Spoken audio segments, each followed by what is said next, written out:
Welcome everyone coming into our final session, which we know will be a lively one and an engaging one, and no pressure to our presenters this afternoon.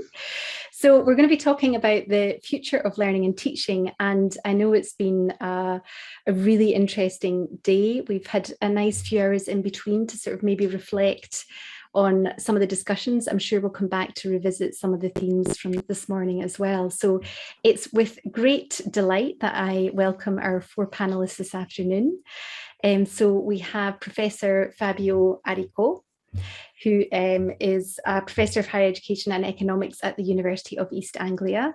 We're also joined by Niamh Kennedy from the University of Limerick, who is a PhD researcher in clinical legal education and who is also a student associate for the National Forum for the Enhancement of Teaching and Learning in Higher Education. So we'll be looking forward to hearing about that role. We have Jasmine Millington, who is obviously very dear to my heart as a student intern from Edinburgh, Napier, and who will be talking about, well, I'm not quite sure what she'll be talking to us about, but she is a fourth year student and also a QA student intern on our Decolonising the Curriculum project. And we are also joined, I believe, by Claire Smith, Professor Claire Smith, who was having some technical issues. So I'm not sure if she's here yet or if she's been able to come back into the timetable. Is she here? I am here, but I've just managed to join on my iPad. If there is a possibility to switch round, that would be amazing, whilst I can just wait for my Mac to reboot. Yes, of course. Apologies. We were what going to decide to do an update. We were going to put you last, if that's okay, Claire. That's absolutely fine. Thank you. That takes my stress levels down. Thank you. Professor Claire Smith, who is Deputy Pro-Vice Chancellor in Education and Innovation at the University of Sussex, as well as being a Professor of Anatomy. So we're on a tight time schedule here. We've got 5 minutes for each speaker, and we're going to ask you to hold your questions until the end of the 20 minutes if you can, and then we can engage in some debate and discussion. We'll have some nice time for that. So over to you, Fabio. Okay. Of course, challenging question. What do we want to take with us for 2021?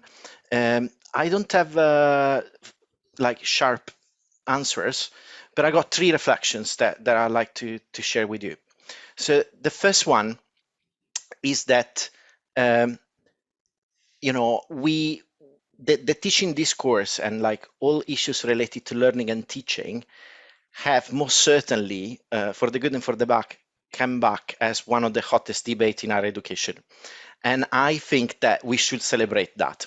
With all the mess and all the confusion that this is implying, for instance, one of my crosses at the moment is confusion between what is pedagogy and what is mode of learning and teaching. And I believe our government is not very clear about that, and I take responsibility for what I'm saying.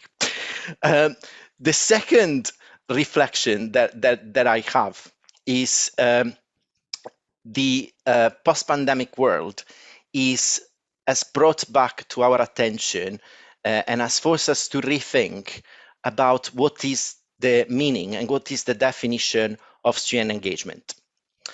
Classroom attendance was already something very much debated and problematic, in my opinion. In my opinion, has always been a very bad proxy for engagement. And I am going to celebrate that class attendance as a measure of engagement, thanks to COVID-19, is finally dead. And I celebrate this as a good thing. What is coming next? We don't know yet. And perhaps we don't have a very clear idea about how we can redefine student engagement. But most certainly, student engagement is not class attendance. Of that, we are certain, because the classrooms are empty all around the country. We haven't yet come to the solution yet. But we are going to get there. And so I am very, very positive about this as well. So first point, teaching debate all over, a debate about student engagement. My third reflection is about the digital space. So we all suffered, most certainly, in all our different capacities, student, developer, teacher, about being forced in the digital space and the digital space only. But those times are gone. and now we are back into an hybrid world. So we can still enjoy the pleasure of face-to-face contact, but we have a digital space that we can use. And of that, I most certainly want to take with me, and I want to celebrate element of connectedness and also element of distancing. So let me give you a couple examples in which I really celebrate these two elements. The fact that students perhaps are not with us physically all the times in the classroom and in our offices as well, to a certain extent, in my opinion, has facilitated engagement in a more democratic way. It's not always the usual suspects, the most enthusiastic students, but also those that perhaps feel a bit more shy are actually able to engage with us. And the fact that there is a bit of a blur between our home environment and our work environment and the virtual environment, which is everywhere, to a certain extent has humanized our relationships a bit more. You know, my students, I mean, now I got a nice background of you, yeah? But if the students see what's going on in my office at home, they see pictures of my family, they see the drawings of my niece, and they ask questions. And I think that brings back to a sort of human dimension. And I also notice what is in the room, and I ask questions about posters, stuff they like. So connectedness is actually facilitated by the digital space. But also distancing. I personally find that when it comes to teaching administration, which is perhaps something that we don't enjoy doing, but we have to do, meetings are much more productive online when we can actually take emotion on a side, being less personally and emotionally involved in making a point, arguing a case, and actually, you know, sharing instead the documents, statistics, legislation, policies, and actually having a much more organized and functional debate. In my opinion, administrative meetings have benefited hugely by the fact that we have the digital space to facilitate this kind of environment. So I think that this is these are the three takeaways and the three reflections that we have. No definite answer, but most certainly a lot to think about, and I'm very happy with it.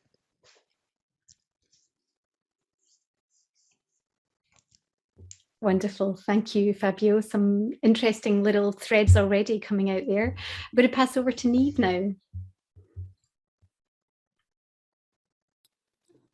Brilliant. Thank you.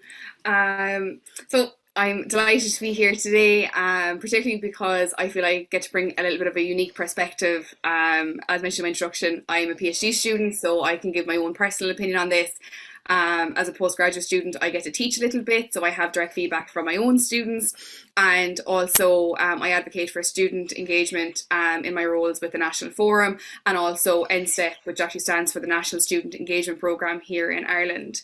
So, you know, it's no doubt that the last 2 years have been quite turbulent and very difficult for both educators and students alike. We've had a number of changes, but I definitely think it came at the right time. The way in which we were teaching and learning definitely needed an element of reform. We had a number of maybe outdated modules that weren't really promoting student engagement effectively and the way in which it should.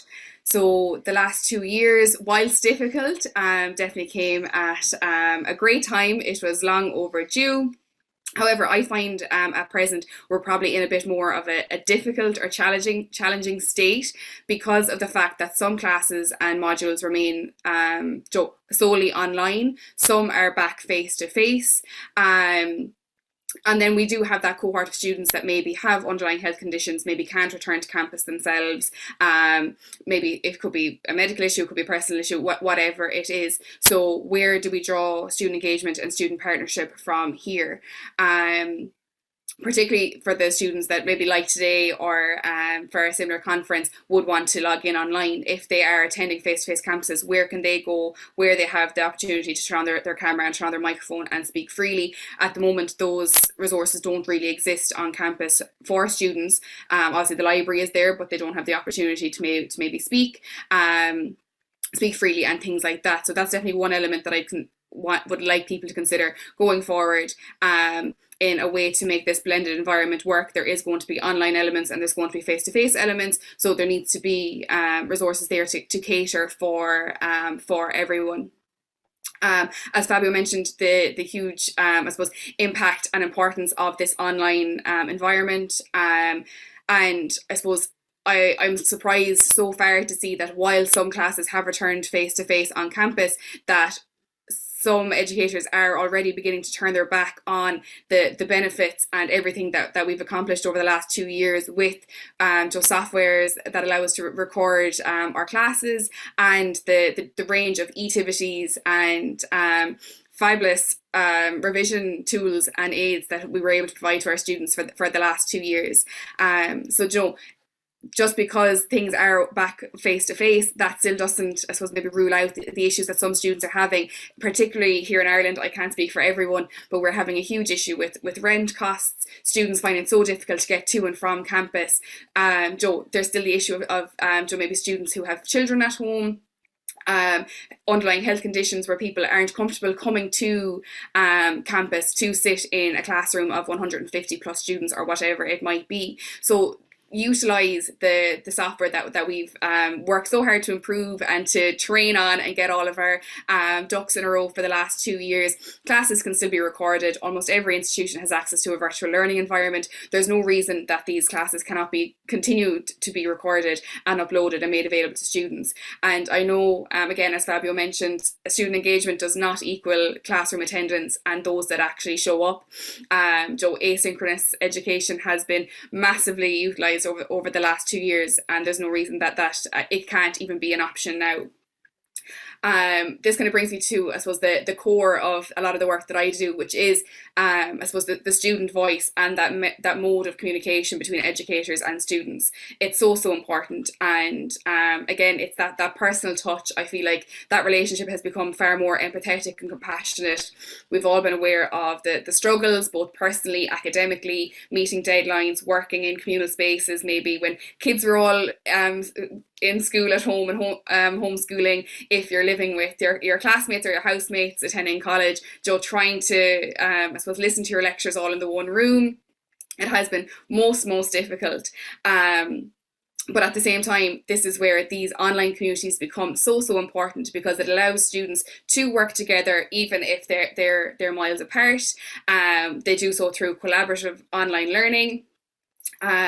It's, I suppose, a safe space for students. It really promotes students learning through peer-led initiatives, and has really become a fantastic opportunity. So it's just really important that we don't turn our back on that. I think I'm coming close to the end of my tether, so I won't go on for too long. But my third really important point is the awareness and promotion of mental health supports in each of the institutions. Prior to the pandemic, I wasn't too up to date on the amazing resources my own institution has. But since the pandemic, we've received weekly emails, Mental Health Mondays we call them, which are so important. And again, another vital thing that we should not turn our back on as we move forward into this new blended sphere and the future of learning. And finally, my little take-home message is a quote from McPhail, who says, "I suggest the pandemic could profoundly change teacher education for the better, supporting the notion that necessity really is the mother of invention." So like that, these changes could not have come at a better time, and it's just really important that we continue to open our eyes to changes that will benefit student engagement and student learning. Wonderful, thank you, Niamh. Jasmine, over to you. Yeah, so hi everyone, I'm Jasmine. I am a fourth year undergraduate honours student. And there's three sort of major points that I would like to bring to the table today. I'm going to file them under, so everyone knows where we're headed with the tangents of conversation. I am going to file them under translation and back-channel communication, and also vulnerability. So the first one I'd like to talk about is the idea of communication and translation that a number of other presenters today have already touched upon. And it's that how are students engaging and communicating with their lecturers and the content that they're surrounded by and learning about at university. And the reason I call it translation is that when I sit in a classroom, if I have something to say, a question or a comment or something I don't understand or something to add to the discussion, I have to mentally translate what I want to say into a language that I've been, told throughout my whole life. This is the language you speak in these sorts of situations. But a version of professionalism, but also I have to adapt how I say things and why I put things in a certain order, a certain sentence structure, particular vocabulary. And this translation is really, really difficult nowadays because of the advent of digital technology and the way that my age peer group have developed different ways of adding intonation and nuance into how we communicate online. And so a very particular example is that I had this discussion with Katrina actually a few weeks ago, where we were looking at the difference between what does ... mean? And I made the point that, well, we don't use ... very often at all, but we actually use a convention that is the triple comma. And a lot of you might be thinking, triple comma? That's not part of any of these English models. Like, well, English changes in real time. But the point of that is that where I might want to use a triple comma natively, naturally, I can't do that. And I have to figure out how to translate that into the nuance that it brings with it into the professional language that I've been told I have to use. So already we have translation difficulties from the side of the student, and then you have interpretation difficulties on the side of the staff, I'm assuming, where you read what a student says and hope you understand exactly which part of content or conversation they're aiming their addition towards. So that's the first little note that I would like to bring to the table. The second one about back channel communication is referring to communication channels that are at the moment exclusively managed and created by digital spaces and running education and all of its elements online. And I term it back channel because I see it as a channel towards communicating with an individual without putting my face or my name in front of everybody else and interrupting the flow of conversation. So for example, in Zoom, you can send a message and send it to a particular participant rather than sending it into the main chat. This also means that if I'm in a lecture on Zoom, I can send a little message to the lecturer without putting it in the chat for everyone else to see and to potentially interrupt discussion or cause a derailing of technical problems or something like that. And these back channels are used natively all the time by myself, my age peer group, my friends, colleagues, students, and even people younger than me, such as my brother and sister, who are 14 and 11, so quite the gap between us. And not being able to use that as we transition back to face-to-face learning is something that I'm kind of concerned about, because it adds a lot of space for people to be flexible and be able to contribute without being worried about some form of rejection or getting in the way of what's going on. And it's really, really useful tool. And so I would hope that somehow we'd be able to retain that form of functionality moving on into the future as we decide to go, whether we go full face-to-face again or retain hybrid remote working at the same time. And the last point that I would like to make is about vulnerability. And a lot of for today and in general have been discussing the topic of mental health and how we should, bring space, make space, and so everyone feels safe to be able to, admit that they're not okay, that they might have a problem, that they need a bit more help. And I would like to ask people to think about what they're actually going to do when faced with that vulnerability, because a lot of the time I see all of those, very useful, very valid, helpful points of make space. Here's how you, allow people to come forward without, feeling that they can do so safely. But what will you do in response to what is said? Because a number of times I've spoken to academic staff, not just for like my own personal issues, but about this topic in general. And they'll say, oh, I'm not qualified to handle that sort of topic. And so they'll hand off the student to the sources, the resources and the staff and the support networks that are capable and trained to handle that. But I will admit that that can feel incredibly invalidating to the student, because a lot of the time those support networks and trained staff are fundamentally scary and unapproachable and create a sort of anxiety. And so I would like people to consider how they're going to engage with the boundaries around vulnerability, because part of the experience of seeing your lecturer, and in turn the lecturer seeing you as a student, as not just a student in an identity, but as an individual person, is about having a mutual agreement about how vulnerability will be handled. If I go to my lecturer and I say, hey, I'm having a bad time because of this mental health issue, I would like a bit more time for my assignment, I would like a bit more help for this aspect. my lecturer then has the decision to make about what to do next. Is my lecturer going to offer me, a restrained professional version of compassionate support, or is he going to immediately hand me off to student services? And how is the student going to respond to that? Are they going to feel seen and safe, or sort of passed over as if, well, okay, I can't deal with you, go to the next person? It's a help, and it's a start to be signposting people, but the human nature of that transition is something that needs to be examined and thought about professionally. Thanks, Jasmine. I'm going to move on to Claire now. Good afternoon, everyone. Can people see me okay or hear me okay?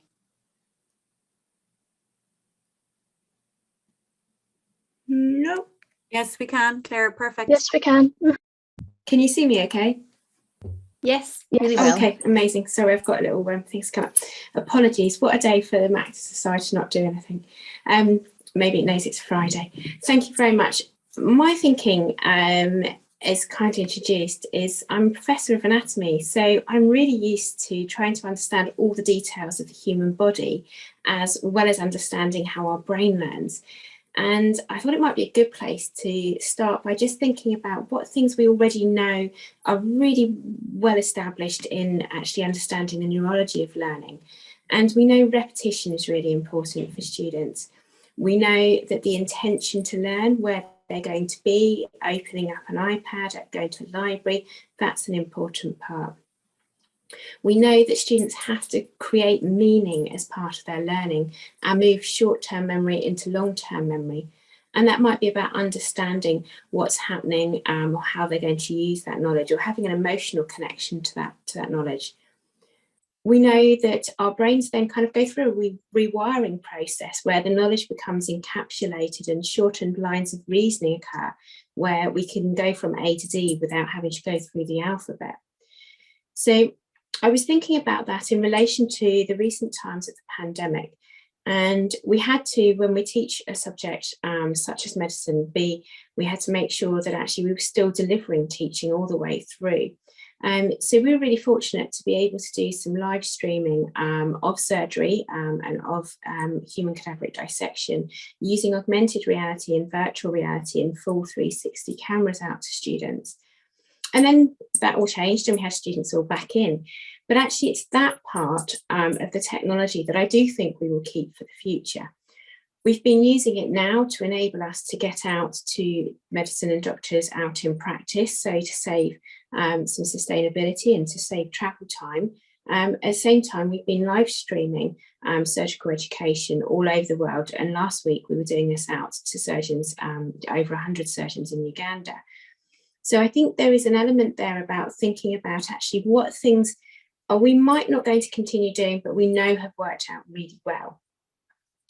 And then bringing us back to our brain has taken thousands and thousands of years to evolve. And suddenly over the last couple of years, we've asked it to evolve quite quickly and to change some new ways of working. And within Sussex, we have our amazing ODL programme as well as our in-person learning in our beautiful campus. And I think this future comes from actually how can we really blend and how can we gain the evidence for knowing what's great between something that's going to be in person and something that's going to be remote or digital, and how that's going to work. And I think maybe up until now, there was maybe more distinction between ODL and in person. And we've also got our students have asked us about hybrid learning and about choice. So I feel we're walking this rocky road of actually how do we make sure that when a student chooses whether to engage in person or online like this, that actually it's the right decision. And it's not just the right decision for them at that point in time, but it's the right decision for them going forward longer term. And also it's the right decision for our brains and how we understand our brains move forward with learning. So hopefully that's within the time. So really what we want to be moving is how do we blend seamlessly the digital and the in-person environment in a way that really promotes learning. Thank you.